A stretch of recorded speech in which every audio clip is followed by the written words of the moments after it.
Lagi ngapain kau? Kok kayak seru banget? Iya nih, aku lagi baca manga, seru banget loh ceritanya. Oh iya, manga apaan? Ini tuh One Piece. Nah, kamu kan tahu kan aku MKP laut. Nah, karena aku tuh tertarik banget sama laut, jadi aku tuh baca One Piece. Jadi aku bisa ngelihat kehidupan yang berbeda dari yang aslinya nih gitu. Emang bisa ya belajar dari manga gitu? Apa nggak bingung kamu? Kan episodenya banyak banget. Enggak dong, malah ya karena banyak episodenya, aku tuh jadi banyak bacaan gitu. Jadi itu tuh titik serunya tuh di situ. Nah, kamu kepo gak sih sama ceritanya? Aku bisa banget loh ceritain ke kamu gimana sih One Piece itu dan apa kaitannya sama PRL nih. Boleh banget tuh ya. Jadi di One Piece ini tuh ada tokoh utama namanya Monkey D. Luffy, si bocah karet yang pengen banget jadi raja bajak laut. Nah, karena One Piece ini tuh terdiri dari beberapa arc, jadi kita mulai dulu aja ya dari arc pertama, yaitu Romance Dawn.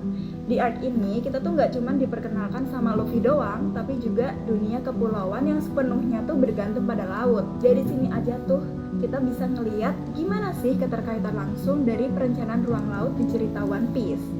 Karena di Izuku itu tuh laut merupakan jalan utama, jadi koneksi dan juga hub antar wilayah serta menjadi sumber kehidupan. Di sini juga diceritain gimana Luffy berpindah-pindah dari pulau satu ke pulau lainnya. Hal ini tuh bukan scene biasa loh, melainkan menggambarkan adanya sistem konektivitas laut yang harus diatur selayaknya sistem jalur pelayaran antar wilayah yang ada di dunia nyata. Tapi yang jadi permasalahan di sini tuh nggak ada maritim yang kuat di East Blue karena pelabuhannya yang dikuasai oleh bajak laut, menjadikan wilayah pesisir itu tuh tempat konflik. Kayak contohnya nih ya, di salah satu scene di Arc Orange Town, Kapten Buggy menguasai wilayah pelabuhan tanpa izin. Ngeselin banget kan? Nah, dari scene ini tuh menggambarkan bagaimana konflik ruang laut antara pihak legal dan juga ilegal di dunia nyata. Dari sini aja tuh kita bisa belajar gimana pentingnya tata kelola laut terpadu. Kalau enggak, ya bisa-bisa laut dikuasai oleh tangan-tangan dengan kekuatan dan kekuasaan yang nggak bertanggung jawab. Selain tokoh utama si Luffy, tokoh lain namanya Nami juga jadi simbol penting nih. Oh iya, gimana tuh? Soalnya aku cuma tahu Luffy aja. Wah, kamu harus tahu ya, Nami itu tuh merupakan navigator terbaik yang paham banget sama laut, cuaca, dan juga arus yang sangat gak ketebak. Dia tuh kalau di PRL, seorang perencana yang paham gimana zonasi, resiko, serta arah pengembangan laut. Wah, keren juga ya si Nami ini. Kayak kita yang bakal jadi perencana di masa depan gak sih? Bener banget tuh, Den. Tapi yang aku ceritain itu masih bagian awal. Oh iya? Mau dong denger lanjutannya? Aku masih penasaran. Oke, tadi kan kita udah bahas saga East Blue nih. Nah, sekarang kita bakal bahas saga Alabasta yang konfliknya tuh makin kompleks. Bahas politik juga nih. Wah, kayaknya seru nih. Gimana tuh ceritanya? Jadi, Alabasta itu tuh sebuah negara gurun yang ada di sebuah pulau. Di sana tuh ada pelabuhan Nanohana yang jadi gerbang buat perdagangan dan juga relasi internasional. Konflik utamanya itu tuh terjadi waktu Baroque Works datang. Oh iya? Siapa itu? Baroque Works itu salah satu dari Shichibukai, yaitu 7 panglima laut yang terkuat. Sebenarnya organisasi ini tuh ilegal, tapi malah dijadiin Shichibukai sama pemerintah secara resmi karena dianggap membantu. Coba aku tebak. Jangan-jangan kelompok ini mau coba ngerebut kerajaan Alabasta lagi? Bener Den, Crocodile beserta anak buahnya tuh nyelundupin senjata, ngadu domba, sampai ngerusak sistem informasi warga di sana, dan semua itu tuh berawal dari pelabuhan. Wah, ngeri banget ya kalau wilayah laut dan pesisir nggak dikelola dengan bijak. Nah iya Den, dari arc awal di saga East Blue aja, kita tuh udah bisa belajar mengenai pentingnya pengelolaan wilayah pesisir serta pelabuhan, gimana kebutuhan akan aturan serta pengawasan laut.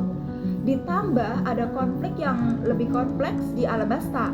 Makin nunjukin gak sih kalau laut tuh bukan sekedar ruang kosong, melainkan juga menjadi tempat hidup serta konflik. Keren banget sih jujur. Aku jadi tertarik pengen baca. Iya kan? Selain dapat hiburan, dari One Piece juga kita bisa lihat gimana laut jadi ruang hidup yang harus direncanain. Dan udah jadi tugas calon perencana nggak sih untuk mempelajari serta mengaplikasikannya di masa mendatang? Bener banget tuh Kel. Biar laut kita juga nggak dijajah sama bajak laut kayak di One Piece kan? Ya enggak dong Den, itu kan cuma cerita. Nah sekarang jadi tahu kan kenapa aku betah banget baca manga ini. Paham banget sih kenapa kamu betah, karena kayak ceritanya seru banget ya ternyata. Bener banget, jadi belajar PRL tuh bisa di mana aja, bahkan dari cerita manga sekalipun kan. Tadi kan dari manga nih, aku jadi penasaran deh kalau di kehidupan nyata tuh ada nggak sih kasus-kasus yang mirip sama One Piece ini? Setelah kamu ceritain tadi, ternyata aku tuh baru ingat di Indonesia tuh juga ada tuh kasus yang mirip-mirip sama di One Piece gitu. Oh iya, coba ceritain dong. Waktu itu ada rencana reklamasi besar di Teluk Benoa, sekitar 700 hektar. Tapi proyek itu banyak ditolak oleh masyarakat adat dan pemerhati lingkungan karena dianggap mengancam ekosistem pesisir seperti mangrove dan laguna. Juga merampas ruang budaya dan spiritual masyarakat Bali. Agak mirip sama Orstone tadi ya. Pelabuhan yang harusnya jadi ruang publik malah dikuasai bajak laut bagi. Bener banget tuh, Kel. Kasus ini tuh ada banget kaitannya sama Marine Special Planning yang harus memperhatikan banyak aspek kayak ekologi, budaya, sosial, sampai ekonomi. Tapi perencanaan ini tuh nggak inklusif, makanya warga nggak setuju dan menimbulkan blue injustice. Blue injustice? Apaan tuh? Itu tuh kondisi ketidakadilan ruang laut, di mana ruang laut jadi ruang eksklusif yang cuma bisa dinikmati sama para elit. Jadi penting banget buat suatu wilayah punya peraturan zonasi yang ketat biar nggak gampang diambil alih. Wah iya ya, jadi kayak di Alabasta juga deh. Crocodile ngelakuin segala cara untuk merebut kerajaan itu, serta gerbang masuknya tuh pelabuhan. Bener tuh, terus mau tahu nggak ada satu kasus menarik lainnya nih? Oh iya? Oh mau denger dong? Dulu tuh juga sempat ada kasus penenggelaman kapal asing di Iraga Sushi. Ingat nggak? Oh iya, aku tahu juga tuh kasus itu. Tapi agak lupa deh. Gimana sih detailnya? Kasus ini tuh sebenarnya jadi upaya buat ngelindungin zona ekonomi eksklusif Indonesia. Gara-gara banyak kapal asing yang masuk dan ngambil ikan di negara kita. Wah, kayak di pulau tempat tinggalnya Nami dong, yang dikuasain Arlong itu. Oh iya? Gimana tuh? Jadi di Saga East Blue ada seorang nelayan namanya tuh Arlong. Dia datang ke pulau Kokoyashi dan menguasai pulau itu. Padahal kan dia pendatang ya. Masyarakat di sana kan jadi nggak bisa ngapa-ngapain. Wah, di Natuna juga gitu lagi. Nelayan kita kalah sama pendatang yang punya peralatan lebih canggih buat nangkap ikan. Tapi mereka nggak bayar izin dan malah nyebabin dampak negatif buat lingkungan. Akhirnya warga juga yang rugi.